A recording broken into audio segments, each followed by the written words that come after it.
Hello, everybody. Welcome. 2024. I'm Sam Laprade, and we're back with the Capacity Building Institute webinar series. I'll let everybody come into the webinar and get comfortable. Maybe you've got a cup of hot tea there or something. It's snowing and a little bit watery here. It's got some freezing rain in Ottawa. I hope you're getting some good weather where you are. Lots of participants coming in, so we'll let everybody load in. One of my favorite things to do is to see where everybody's coming in, so feel free to throw that in the chat and let me know where you're coming from today. As I've mentioned, I'm in Ottawa, and of course it's a little bit of that typical winter weather today. Lots to talk about today. Leadership. Where are we starting? Lots of great content today for you. Two of my favorites are joining us off the top today, so I'm excited about that. Coldwater, Ontario. I felt that when you said Coldwater. Coldwater, Ontario, from beautiful Winnipeg as well. Julie and Kelly, thanks so much for being here. I don't want to miss 1 minute of what we're going to talk about today, so I'm going to hand it right over to my good friend, Nick. Nick, how are you? Good, good. How are you? Is it too late to say happy 2024? Have I missed that window?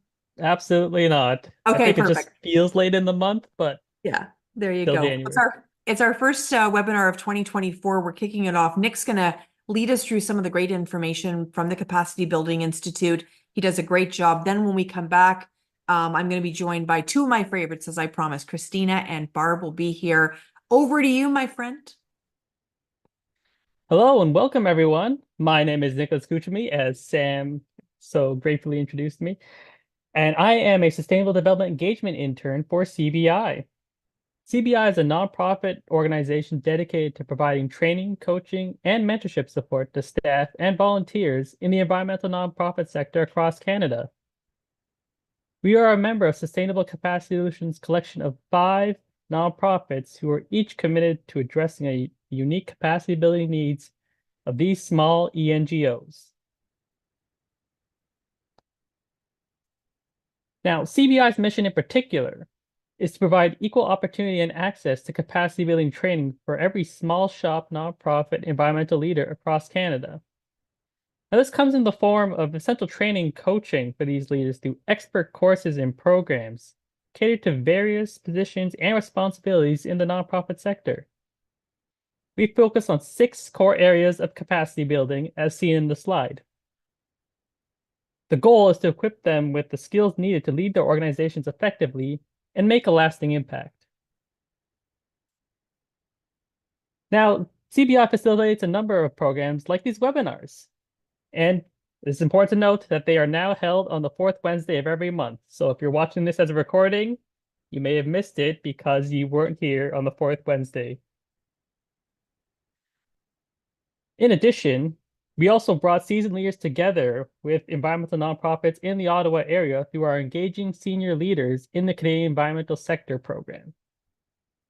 Now, this program matches people with over 20 years of experience with organizations in need of board members. We have a couple of leaders still interested in finding that organization that's just right for them.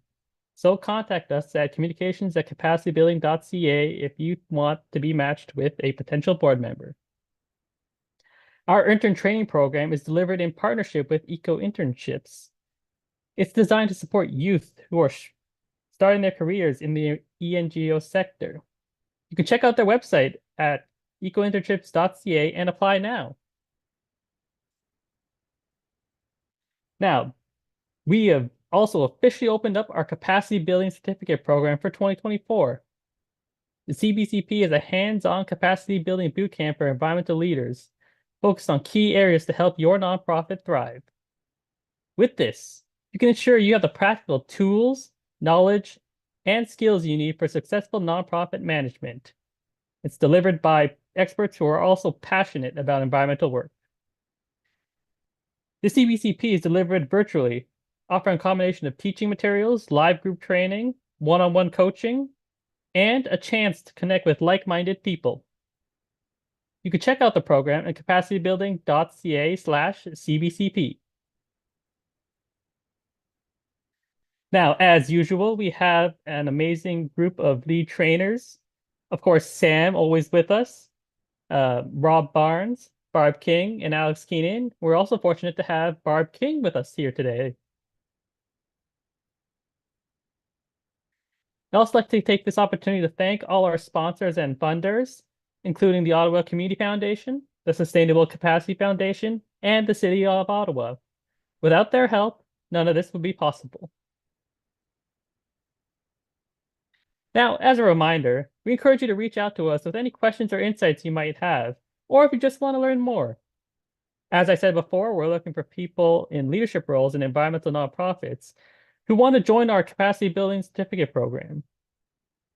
Now, keep in mind that our next webinar will be on February 28th, 2024 from 4 to 5 p.m. Eastern. And that will be on the topic of networking and partnerships. Be sure to sign up to our newsletter and stay up to date on the next webinar and more at capacitybuilding.ca.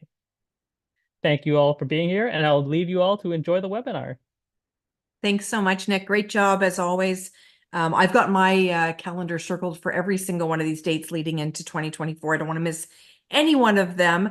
Thanks so much to all the people joining us from across the country. Vancouver's here. My good friend Susan from Ottawa's here. Some Winnipeg, more Winnipeg, which is great. Edmonton, which is great to see everybody across the country. If you haven't had a chance yet, feel free to pop in the chat. Tell us where you're coming from.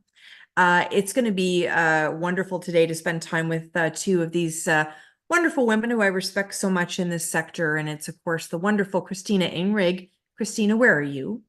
There you are. Hello. I love what's behind you, because when I think about you, I think about the words collaborate, contribute, connect, and that's what you've got it right above you there. There's a lot more there, but yes. Oh, wow. There you go. There you go. All those words come to mind when I think about you. Wonderful to have you here, Kristina. And you've invited a good friend, of course, Barb King. How are you, Barb? I'm good. How are you? There Thanks you for are. having me. Oh, it's wonderful to have you here. Today's all about leadership. And I love that we're kicking off the year talking about what we can do to kind of get aligned for a very busy year ahead. There's no two ways about it. When it comes to leadership, there are hundreds of books at the at the bookstore. There's lots of opportunities to learn about leadership. But I think when you're in those positions and you've learned some of those lessons the hard way, those are the ones that stay with you, right, Kristina?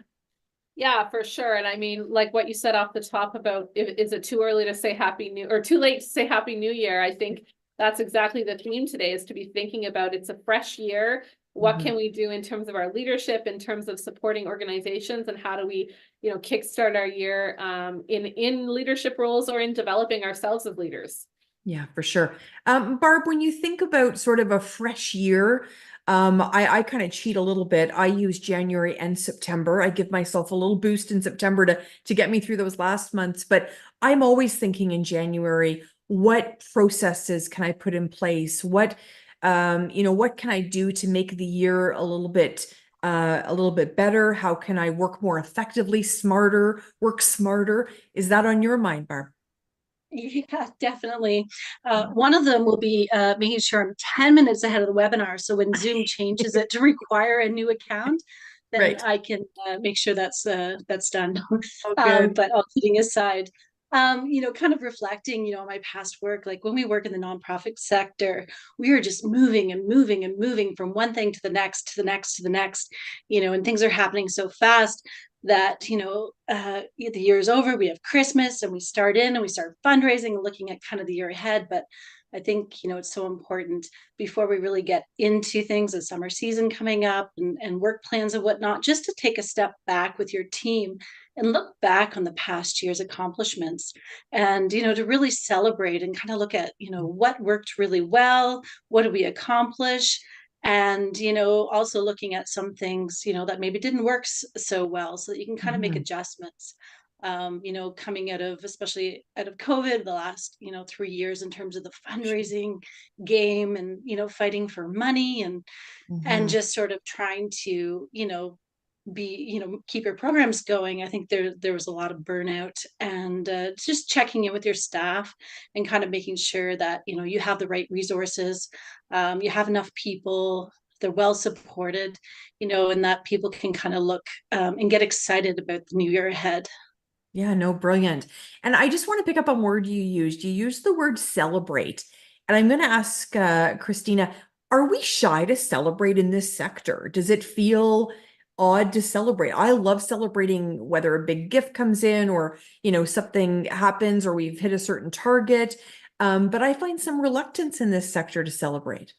Yeah, it's funny you say that because when I was the executive director at Sustainably Ontario, where I was for 10 years, one of our 4 core themes was celebrate, because I exactly thought that. I felt that we were not, taking enough time to really celebrate, take time for ourselves and celebrate ourselves in this work, but also celebrate the accomplishments. And, I think what Barb has said around the last couple of years being challenging is very true. And something that came to my mind when you were saying that, Barb, was just, I don't know what it is, and I'm a funder now, working with a foundation. But the last 2 years, both in December and in early January, there have been all these deadlines for applications, most of them from the federal government, frankly. And just a note out there to those of you who are kind of busy not being able to take a proper break over the holidays.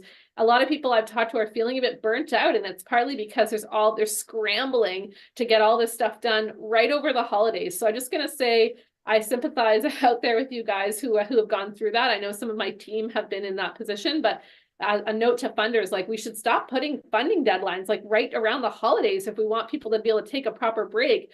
It's like, I understand they're trying to push things off their agenda and just get it out the door, but it doesn't do us any favors to have a January 5th deadline. How do you think people's holidays are going to be? So I know that veered off totally away from celebration, but it took away from our ability to celebrate. Celebrate, exactly. So many I was people we're scrambling, and so Yeah. when do we get our breaks if that's happening over the holidays? So anyway, We're gonna have to have February, Christmas in February, Christmas break in February. Yeah, for sure.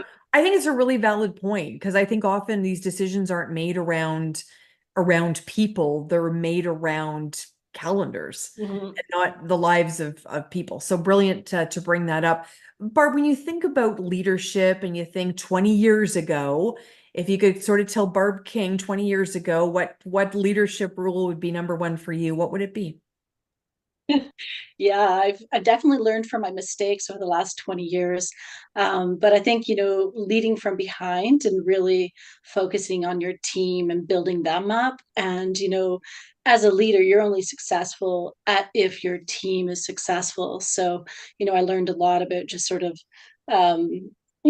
swallowing my pride sometimes, making mistakes and, being okay with not being the one that has all the answers and whatnot. So I think, when you become a really good leader is when you put others first, especially in your team, and you can, kind of support them from the background and really start to see them shine. So Yeah, servant leadership comes to mind when you're talking about all of that. And Kristina, like, when you think about the year ahead and what you want to accomplish as a leader, is it hard for you to sort of say, okay, we may not be able to do it all?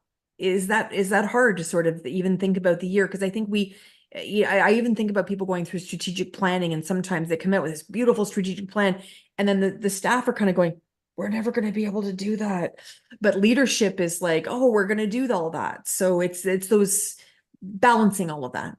Yeah, I think it used to be hard for me to say, let's slow down. And because as long as you know me, Sam, I've always been running around like crazy. Yeah. But in the last few years, I've really realized that sometimes, you really do need to slow down or step things back to be able to grow them better. And so I've been challenging myself and challenging our team to say that as we plan into this year. Like, and it's funny you mentioned strat plans, because I look back on a couple of strat plans we did in 2020, 2021, 2022. Of course, no one could have predicted the pandemic and all of what happened there, but most of us are not where we thought we would be as organizations compared to what we thought we would do when we got into maybe a 5-year strat plan. And maybe others are way ahead, and that's wonderful. But I know for me, we've had to take a bit of a reality check on what we can bring in terms of funding partnerships, what kind of collaborations, what kind of deliverable numbers. So I think, being honest with ourselves about where we are and being okay with it not being maybe what we set out to be a few years ago. That's the first step, like, is taking a close look at that. And then and then being okay with kind of like taking a pause or taking a reality check. And so I've even said to my team, like, if we need to downsize a couple of the programs to be numbers that are more achievable and not always pushing ourselves so that we're not burning out constantly, that's part of the process too for decision making. For sure. I've said it time and time again, you know, the reward for anybody that raises $1 million is next year they get to raise 1,000,001. And so I know that sounds kind of funny, and I know that people need to raise money. I get all of that, but you always, I think the realization of boards that you're starting at zero all the time can put a lot of pressure on groups. And you know, I'm working with a client right now who they're down about 8% from last year, but the realization of how many people they brought back and how many people that they, you know, that they were able to sort of cultivate during that time should be celebrated. But often we just think about, oh, it's the loss of 8%. And the gain of $920,000 is kind of lost because you're focusing so much on the loss. Barb, how do you sort of manage? I mean, I'm speaking about a fundraising example, but how do you manage when things maybe are, you know, don't hit the target and you're still able to try and motivate and keep up the morale of your team? Yeah, I mean, I think you have to pivot all the time. Like if you look at businesses, you know, how many of them don't succeed on the, you know, the first model that you try. So I think it's, you know, an acceptance of, you know, having the ability to accept that you're not always going to get it right. And sometimes, you know, growth might not be financial growth, but it might be growth in strategic things like, you know, we're just going to get our stuff together here. We don't have clear policies and procedures, and we're growing way too fast and we're going to fall apart, you know, in a year if we take on any more work. So sometimes it's a pause and just looking at, you know, internal, you know, capacity. So I think that should be celebrated as part of growth, and we shouldn't always be looking at, you know, the bottom line and have we expanded this program. You know, we took, you know, one of our programs paused when I was at Watersheds Canada for a couple of years, and we just stayed stagnant, you know, through COVID of like, we're just gonna stay where we are. We had big plans to take, you know, things Canada wide, but, you know, you have to shift, and that was okay. And then, you know, now's a good time and they're moving things forward. But yeah, I mean, we're here as part of the Capacity Building Institute. So I think what Barb is saying is really important. The fact is that capacity building is a huge need for all of our organizations, and we need to make that a significant goal to enhance. And that should be something we're measuring just as important as the number of people we reach or the number of workshops we put on. Like, I don't think we're giving the capacity, the internal capacity of our organizations enough credit or celebration when we focus on it. And frankly, that's a message that I think the Capacity Building Institute wants to share across the country for environmental nonprofits. We need to spend more time on capacity building. And it's never like you check it off your list and it's done. That's the challenge with capacity building, because you're always having board members turnover. You're always having staff members change. So capacity building is a lifelong learning journey for your whole organization. And that's the mindset we all need to be in when we go into a fresh year and as we continue throughout the year. Brilliant. And that's part of risk management as well, you know, ensuring that you've got all the checks and balances in place. So, you know, definitely critical. Lots to unpack there for sure. I don't know if it's just, I'm going to be 53 next week.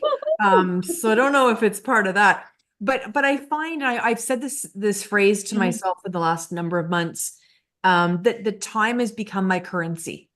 And I'm really valuing time. And I bought this book. I'll just share it, 4,000 Weeks Time Management for Mortals. And so I'm diving into this one because I'm really looking for sort of those opportunities to, and I shared a little bit earlier, like work smarter.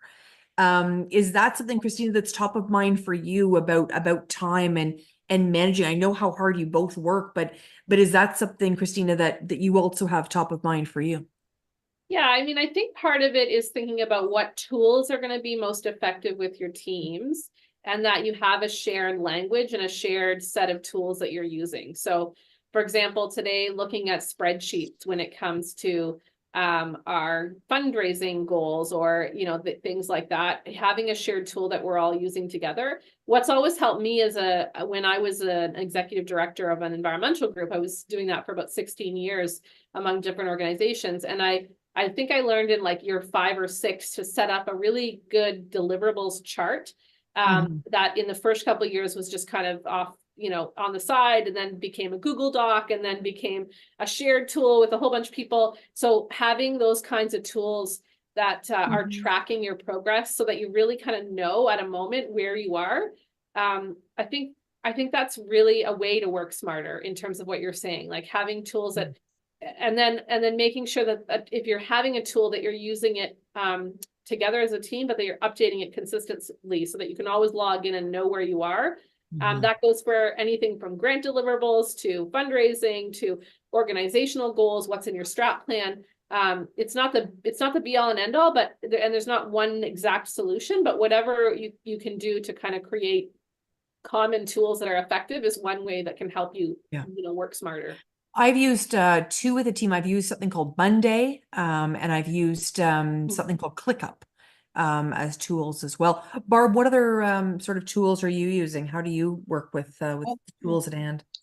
Yeah, one of my favorites actually is, and because we're, you know, nonprofit, we have the Gmail, you know, account and all the tools that they have. So I really got quite good at kind of using them. And one that I think not many people know about, and I showed it with the team just the other day, actually, was in the calendar invites, taking the minutes right in. So if you go into Google, you can actually take the meeting minutes that are attached to your calendar and then share it in a Google Doc, you know, things like that. And it's fantastic because it's always there. And if you're like, oh crap, what did we talk about in the meeting? So I'll open that up.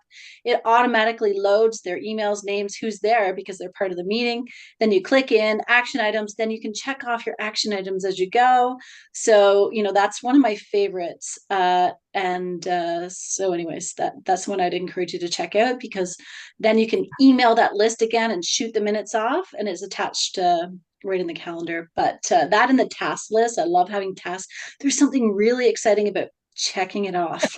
I know. Okay, can I admit something that I cannot believe? Okay, vulnerable. So I have put something on the list that I have already done, so I can strike that sucker off. Like, okay, I'm guilty absolutely. of that too. Me too. Yeah. So that makes me feel better. Okay, 3 for 3 on that one. But yeah, I mean, exactly the same way. I think what you just mentioned about I had no idea, Barb, that existed. So yay, Barb. I don't think many people do. So yeah. It's brilliant, amazing. brilliant. Let me ask you a little bit about this. And we talked in December. I thought it was a very impactful conversation with the wonderful Amanda Rushlow, good friend of mine, great colleague for many, many years. We talked about compassion fatigue, and I thought it was an excellent discussion. She's so brilliant. But how do you manage all that? I mean, I'm thinking about mental health a lot in January. A lot of people struggle in January. How do you balance that compassion fatigue, Kristina, with the tasks at hand and keep checking things off that big list? I think it's important that we don't spend the whole year feeling overwhelmed and feeling that everything is an emergency. And so, you know, we talk a lot about this in funding circles about getting away from that language around everything is an emergency. But I think it's equally important in the nonprofit sector that we have that thinking. So from a funder point of view, it's the idea that we shouldn't be making demands on our grantees that are making them feel like everything they have to respond to is in the sense of an emergency. And in the same way, we need to think about that in terms of our team and our deliverables. So I think taking stock on that kind of like, are we operating at a frantic level already? And it's only the beginning of the year, right? Is that happening? Is it happening in a frantic kind of way, or are we able to kind of pace ourselves out? Because we have 12 months of this year, and then the next year starts right away after. So there's never a time where we stop, especially if over the holidays you spent your holidays grant writing, right? Then you need to make sure that your every day is sustainable, and we can only do so much in a day. And we can, if you know, maybe having that list is what really helps. But I know for me, like prioritizing, and you can sometimes feel overwhelmed by all the things there are to do. Like, I want to do big things. I'm excited about changing the world, bringing capacity building all over. Like I'm excited, and then sometimes my excitement turns to being overwhelmed because there's just so much to do, so many people to talk to. When Oprah said I'm meeting my life away, I think about that a lot, because I do feel like I can fill my whole week with just meeting after meeting after meeting. And while it's fun to talk to new people and learn about their stuff and this and that, it's also like it can be too much. It can be too many meetings, and then there's not time to sit there and do your work and actually like take a moment to think and write and reflect. So yeah, I don't know that I have an answer. I just think that, you know, that's something we have to be aware of, like where it's already now almost the end of January. So if we're kickstarting the new year, where is our energy level, and where are we in terms of like the sense of urgency? Because, you know, there's a lot of people who talk about like grinding it out and pushing really hard and working like crazy. And I actually think that that can be the opposite sort of feeling that you should be having. Like, you don't want to be stagnant and like bored and not, you know, lifting a finger at your job either, but you also need to have a balance where your level and, you know, your nourishment inside is coming from your vocation. And if you're starting to lose that energy level, you know, we have to look around at the things around us that are affecting it. For sure. And many times, Barb, people are, you know, in leadership roles, working with boards. That can be a challenging role sometimes. It can be challenging to have, you know, whether it be 6, 12, 15 people around a table that are looking to you as kind of the head of an organization to get things done, and balancing what their goals are with what you know you have the capacity to do. Is there any advice you have for us in working with boards and keeping yourself, I'm just going to say it, sane, keeping yourself Yeah. sane through the whole thing? Yeah. Yeah. No, for sure. I mean, I think I was pretty lucky in the boards that, you know, I had, where I had really great board members. Obviously we had challenges over the years, but, you know, the one kind of bit of advice that I always share is to really get to know your board members on an individual level, especially when they're new on the board, because they're going to want to impress, they're going to want to, you know, have something to say at board meetings, so they may ask more questions or ask for more deliverables. You know, having that kind of in person, you know, whatever possible, one-on-one, and get to know them, you know, as people. And, you know, I think it makes a huge difference, so that they can be compassionate towards you when you've got a lot going on. You can be honest. You know, I was always extremely honest, like, you know, in terms of, I'm a little burnt out. We have all these proposals, you know, I'll do my best, you know, and just having those kind of open, good relationship. So if you're a board, you should be able to eat together, laugh together, you know, and also have serious conversations and deal with conflict and come out the other end. So you really want to make sure you have that cohesive relationship, not only between board members, but, you know, staff and board. So we'd also invite our staff members to attend board meetings and get to know them and whatnot. And, you know, we all became friends, you know, to some degree, you know, where we care about each other. And I think that's really critical. I understand that. You know, I think about all the opportunities I've had for leadership roles, and you know, the ones that I think I'm most proud of are ones where I saw somebody else come up behind and either take that role if I moved on from it, or you know, had an opportunity to see somebody, or I bump into someone at the mall and they're like, you know, Sam, you hired me, and I was the first time I ever got hired at fundraising, and now I'm the director here, or whatever. Those are some of my most rewarding moments. Kristina, talk a little bit about some of those for you, and how we can bring people along the journey. Yeah, I mean, I think something I think a lot more about these days is around equity, diversity, and inclusion. And I know we've had some conversations on that on these calls, and I believe we're having a few more coming up in the coming months. And so when I look at leadership opportunities in the environmental sector and still see that it's a very white-driven sector, I think that's where programs like the BIPOC Fellowship that are about bringing BIPOC leaders into the forefront in terms of running organizations and taking on different roles. I've had the incredible opportunity to work with some amazing BIPOC fellows now over the last couple of years, and just to see what opportunities and accomplishments are out there. So I feel really blessed to be able to be part of that, and also to recognize you know, that there is a need to transition in philanthropy and in the nonprofit sector around these areas. And it's not about leveling the playing field. It's about making sure that people can get on the field all together and Mhm. giving them encouraging a chance, because that to me is like part of what the future holds in terms of these kinds of changes. Yeah, absolutely. Beautifully said. I had mentioned a resource. I've got lots of books back here that certainly I've relied on over the years. Barb, is there anything you want to share with us that is kind of on your nightstand in terms of something you reflect back on book wise that or resource wise that would be a good suggestion for everyone joining us today? It's an old one, but it's still my favorite is, getting into some of the Simon Sinek. It's all about why. And, it just kind of really helps me kind of get back to the root of, why I'm doing the work that I'm doing and, how we communicate, in a way like the work, so when I'm coaching or, working with different team members, that's one of my go-to and one of my favorites, but. Yeah, absolutely. What about you, Kristina?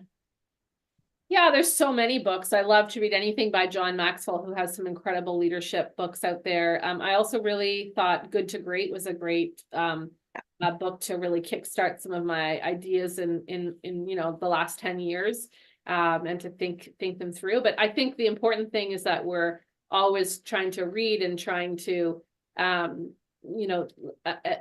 advance our own skills as leaders and try to learn from others out there. I think that has to be part of our ongoing process as leaders, that we're continuing to learn, continuing to go to conferences, continue to go to webinars like this, and just to share what we're learning, but also to learn from others.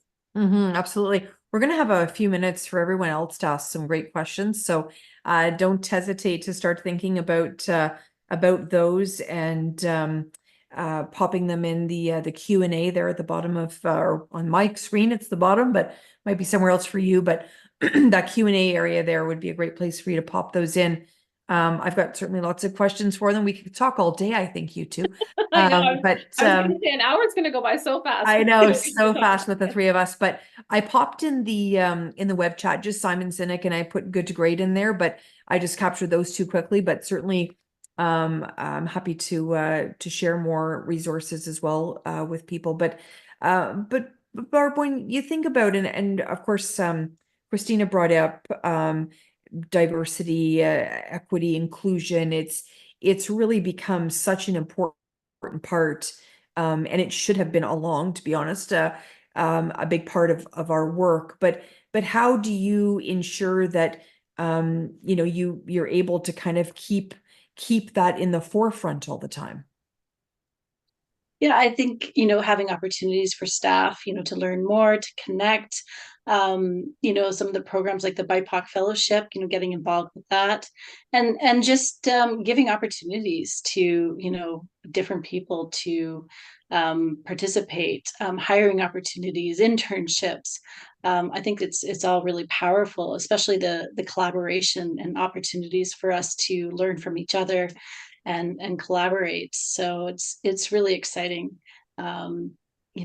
working with the BIPOC fellows that Kristina is involved with. And I love the work that they're doing. They now have, fellowship circles where they meet and they learn from each other and they can share and, just engage, especially in the environmental sector, in that we're working in. So Wonderful. I just want to note as well, Hannah has thrown the link into the compassion fatigue seminar or webinar, I should say, that we did with Amanda back in December, and it really was quite a compelling time with her. So I encourage anybody to copy and paste that. And if you haven't seen that or you weren't able to join us in December, I know December is quite a busy month. Yeah, in fact, I think all of our webinars are up on our YouTube channel. So anybody wants to look back, we've had some incredible guest speakers over the last couple of years. So really encourage folks who are looking for a specific topic or just want to catch up on the learning. It's a great place to do it. For sure. When I think about all of the, successes that I've had, it's not very, very long before I start thinking about things that I've done wrong and moments that I want back. And I find the moments that I want back or where I made an error or I'm unsure, I am blessed to have this incredible network, whether it be through, the Association of Fundraising Professionals or whether it be a group like Capacity Building Institute, but to really surround myself with somebody that I could call and say, I got to tell you, I'm putting this letter out and it doesn't feel right. Can you read it for me? Kristina, you are like the queen of this. So you've done a beautiful job of creating all of these relationships and then connecting other people in so they have people they can call. How important has it been for you in your career to have others you can lean on? Yeah, I mean, I would say Barb is one of those people for me.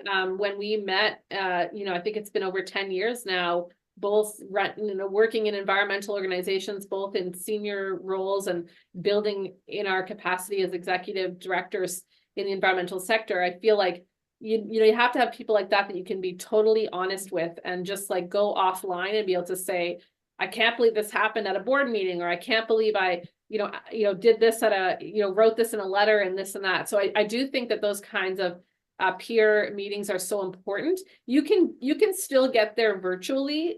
Although I found it was harder during the pandemic when you're meeting someone for the first time over the screen, to build that really strong connection. But it is starting to happen. And I find the more you meet with someone, the more you can kind of like, it becomes more casual and more intentional. But I do feel like you need to have those people. You need to surround yourself with peers. And sometimes it's peers within your sector, and other times it's people who can help coach you who are outside of your sector. So I have a coach that I work with on a regular basis. He's an author in the US. And he's a person whose books I would suggest you look into if you're interested in amazing books. His name's Bob Goff. And I just find it's great to be able to call and sit down and chat about something that I'm working on that's a struggle, or and he's not in the environmental sector at all, so he brings very different perspectives to the work that I'm doing from a different point of view, and I find that can be really helpful too. So it's really important to have peers that are in your sector, and then it's important to have other leaders out there who you aspire to be like, who have, I mean, that, Sam, that's another way that you and I have connected, because you're not in the environmental sector. You were just this fundraising guru that I was so excited by hearing from you. So I think it is really important that you have those, different folks from different sectors and from within your own peer group that you can rely on and work with. And managing all of the day-to-day workings, how do you also ensure, Barb, that you're doing this, you're connecting with peers, you're doing all of this work, but at the end of the day your own work gets done? Because I hear from executive directors all the time that say to me, Sam, like, I did this and did this and this, but I do my, like, they're telling me, but I do my work in the evenings and the weekends because I can't actually do my work during the day. So how do you balance all that? Well, I'm probably an example of how you don't, because I burnt out. Yeah. No, I'm just kidding. It was just, I found myself, I have to say, working from home was a challenge for me. So when I started working from home through COVID, I was working more than I had ever worked, because it was so easy just to come back to my computer and deal with something. So I got myself caught in this cycle of, super focused on work, that, I didn't have that sort of separation. So, when I stepped back as executive director, I was giving myself, I wasn't even going to think about work for at least 6 months. I'm going to go on trips, and I'm going to spend, time on myself and have that work-life balance. So when I come back to work, I'm going to have my list of what I'm going to do. I'm going to have how many hours I'm going to work. My priority is my health, my kids, my husband. And, that's what's important to me. So, stepping back, I was really able to kind of look at myself, and I was completely in the fight or flight. Like I could work at such a high level because I was caught in this sort of cycle of like, hyper focus, but it took so much out of me in terms of my health, mentally, physically. So yeah, I guess I can look at it from behind, now as I'm moving forwards, having clear boundaries and, taking that step back. But yeah, when I first left my job, I didn't know what to do. I'd wake up in the morning and I would sit there, and I was lost because I didn't have this work and this computer. I was like, what do I do that's not at my computer?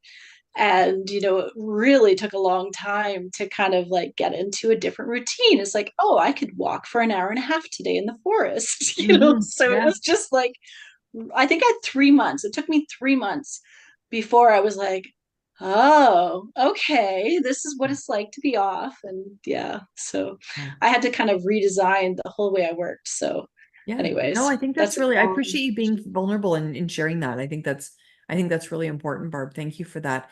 A great question. A reminder to everybody, if you've got a question for Kristina and Barb, definitely throw it in the Q&A. Chantel Hi has a great question. Hi, Chantel. The question is, how do you maintain these techniques throughout the year? Like when it comes to managing time, managing work throughout the year, I could have written this question, by the way, and Chantel's done a great job. Do you suggest just centering yourself every now and then? It's easy to start the year off strong, kind of like that January resolution.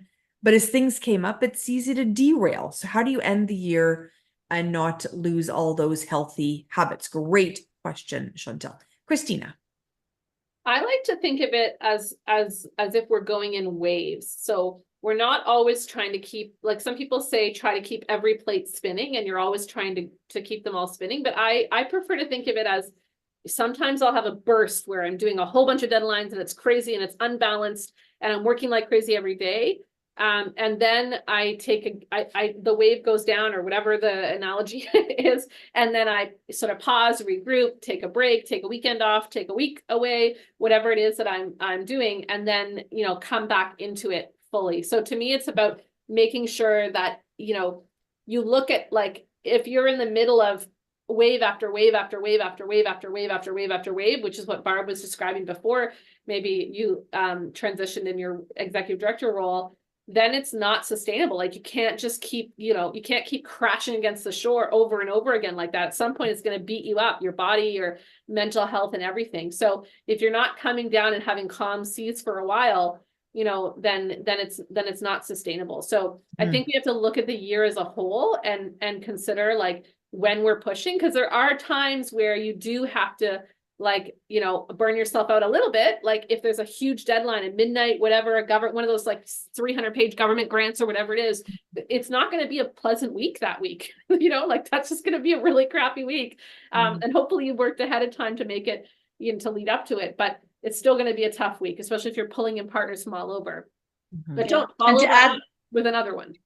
Yeah. And to add to that, just some of the things that I used to do that I know was so wrong is I always had my phone with me and I always checked my emails. So when I was on vacation, I could be out for a walk, I get a phone call, I'd always answer it. So learning to turn your ringer off, when you have your time and it's your time, like I think Kristina used to be like, what are you doing? We go away, we're supposed to have like a girls' weekend. And I'm like, I have to deal with this, because, I couldn't let it go. And so why did I even check my email on the weekend where I was supposed to have, time to,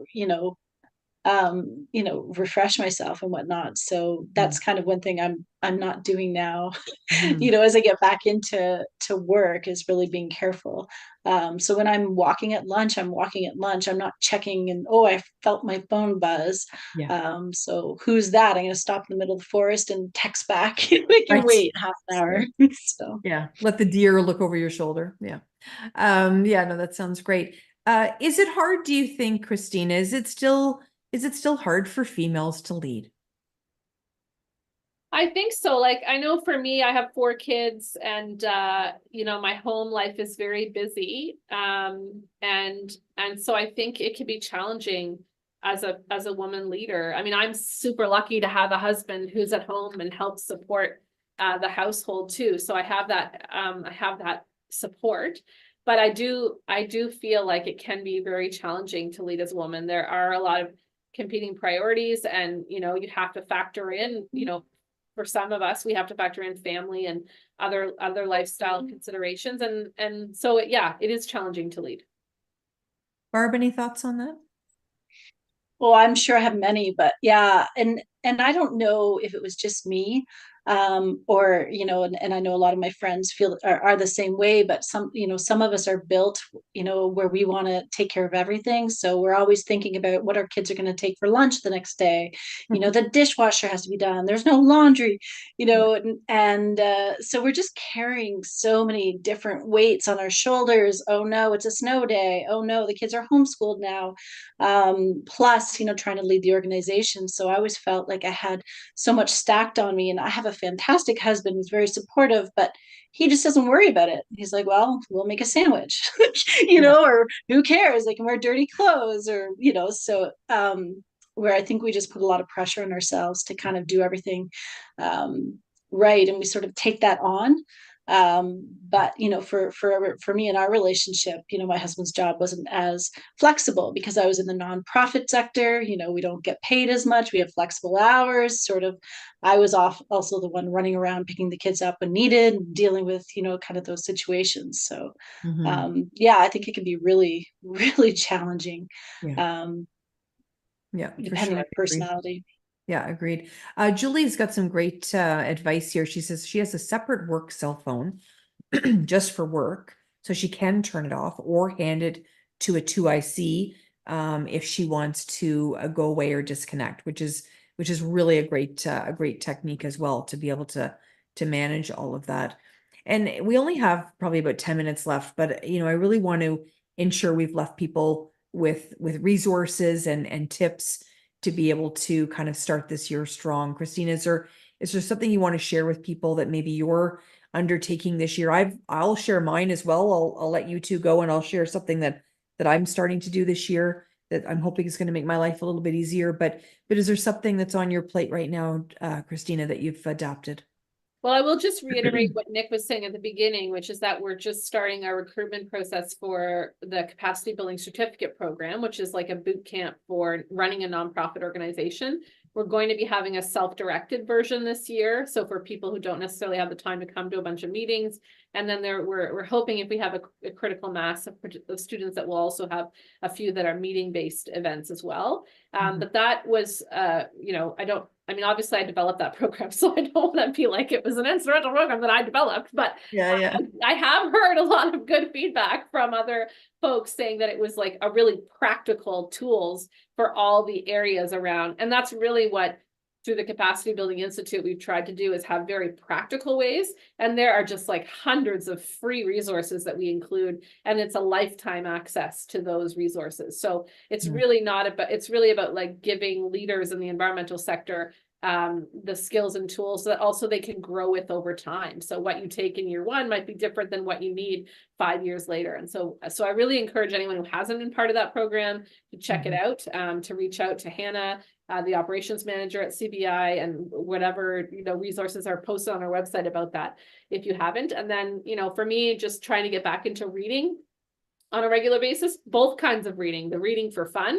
In fact, I have a book about burnout that I've been not reading for like 2 or 3 weeks, because I'm like, I don't want to start reading this. I'm worried it's going to make me feel, but yes, I think there will be some useful tools that I'll learn from that. And then I also have some fun reading. Like, I haven't actually sat down to read a fun novel. I think I bought myself like 5 Christmassy themed novels over the holidays, and I didn't read a single one. So I need to get back into just fun reading that just shuts off, that doesn't think about. And I love a good board game. So for me, having time where I can disconnect and just play something fun with family, with friends. Those are the kinds of things I'm going to try to do more of, and take a few more wonderful hot baths, because that is a way like that really, that's just part of my joy. I think that's a little bit more burnout and self-care kind of stuff that I'm doing, but I think those are very connected to leadership. So those are some of the things I'm going to do this year. Wonderful. Barb, what's on your list? We're probably in a little bit of the same boat with Kristina and I talking about, self-care, but self-care is number one on my list. I'm still not done my journey of getting back into shape. I've joined badminton and, other sports, and, trying to get back in, more hiking, and, possibly getting back into mountain biking, and sort of getting my body back. And then I find as I'm doing more exercise, then, mentally I am, so much stronger. But just to jump on what you're saying, Kristina, about the capacity building program, I have taken courses, so many different programs over the last 20 years, including my master's, but I mean, nothing is close to, the program in terms of, having the resources and information, exactly what you need to know to be a leader in the environmental sector. So had I have taken that program 20 years ago, I wouldn't have stumbled and fumbled and learned the hard way, as executive director. So, when I became executive director. So it's, I do encourage people to check it out. For sure, absolutely. One of the things that I've been really struggling with over the years is anything to do with accounting. So it just panics me. I don't know what it is. It just is something that I've always struggled with. So this year, what I've done is set up a time to just work on every single month, work on what I need to do financially, and I've got somebody helping me. And I think putting your hand up and saying, "This is not my strength. I need some help," um, I think is pretty cool. So I've done that for the accounting side, because whenever sort of that time, because my fiscal for my business is another time of year, and it just gave me a heart attack every time. And then, but when I sat down to do it, it was fine. But it was almost the lead up to it was more than what I actually was doing. So I'm trying to take the mystery out of accounting, dun, dun, dun, and just make that a little bit more. When it comes to like finances for nonprofit, no problem. But my own stuff, I don't know why. That makes me nervous. So I put a focus this year on financial literacy for myself. So I think, you know, the whole point of me sharing that really is the things that we don't feel strongest in, it's okay to ask for help. Yeah, and I think it's important that we be honest with ourselves about where the areas are that we're struggling. Like, you know, for some people, the finances of an organization is an area where they are struggling with, like how to build out a budget, how to read the financial statements at a board meeting or whatever it is. And so if that is a struggle for you, in the context of your nonprofit you're running, or being part of or volunteering for, like, don't just kind of like, you know, not say anything and not really like look at the document. If you're not understanding what you're seeing, you know, seek out some help, you know, to do that. There's lots of great tools and resources out there for that specifically, and for other areas as well, whether it's governance, whether it's you know, other areas in your life or in your work life that you're struggling with. I think being honest about those areas are what's the first step to help strengthening them. No, absolutely. 100%. One of our friends today has said, they've been reading for fun before bed, new nighttime routine instead of doom scrolling. So how do we, I know Barb, you talked about, you know, now you're trying to put your phone away and all that stuff, but boy, oh boy, it can be so tempting. And, you know, I've been in a situation where I looked down and I thought, where did 45 minutes go? I think we're all sort of, you know, I've had that happen, but how do you manage all that, Barb? Yeah, I actually kind of had to check out because I was getting myself into really negative thought patterns, you know, Mm. just worried about the world, about people, about, you know, my kids' future. You know, I'm working in the environmental sector and I'm like, things aren't getting better. You know, climate change and wars, and, you know, just I've had to take sort of a bit of a break from news and, you know, watching and getting on to things that are just gonna kind of get me really anxious. So I've been reading a lot of books just for fun. I have Yeah. audiobooks I put in my ears and I go off hiking to the forest and kind of walking around. So I've had to take a break.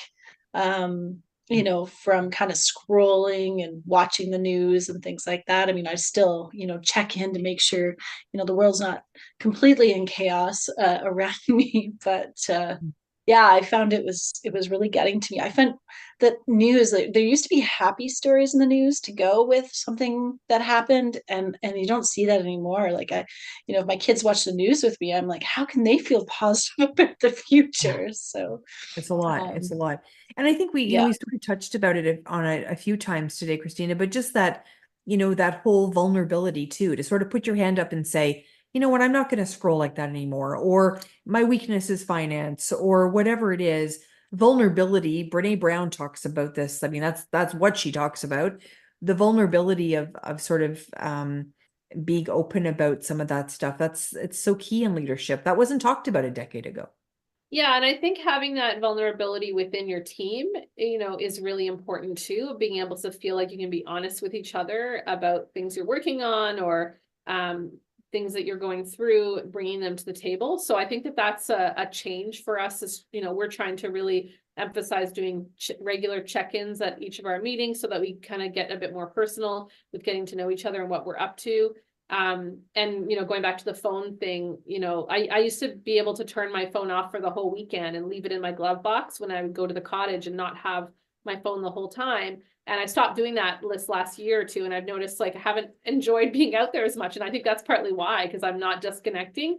And I know for me, I don't take my phone into the bedroom at night at all. Like it doesn't, it's charged in the living room. It does not come in my bedroom at night. So that's huge for me too, because I don't want the last thing I do to be looking at my phone and then the first thing I do in the morning to be checking my text. So yeah, so those are just little practices, but that's, you know, my husband would say I'm already on my phone too much. So Yeah. And it's, you know, it's balancing things for loved ones as well, for sure. I know we've got a very busy year ahead of us, lots of different topics. I think starting off with you two today was the perfect way to start 2024, talking about leadership. We've given some resources in the chat as well. And once again, I mean, you pointed out, Kristina, wonderful programs within Capacity Building Institute to kickstart someone's year as well. Barb, thank you so much for being here and for sharing. And it's always great to get connected with you. yeah, we'll have to do this Thank again sometime, guys. Yeah, Yes. absolutely. I can actually picture us like actually just doing this over coffee. So, Yeah. which is always good in person as We should well. book it. Yeah, absolutely. And always appreciate everybody that joins us. I mean, this is why we do these things, to get connected. And we often hear from people as well that found some tidbits and some value in what we've shared today. So thank you so much for joining us, and we'll see you in February. I can't wait. We're going to be talking all about networking in February. Stay warm, everyone. I'm Sam Laprade. This is the Capacity Building Institute, and we look forward to seeing you for the whole year.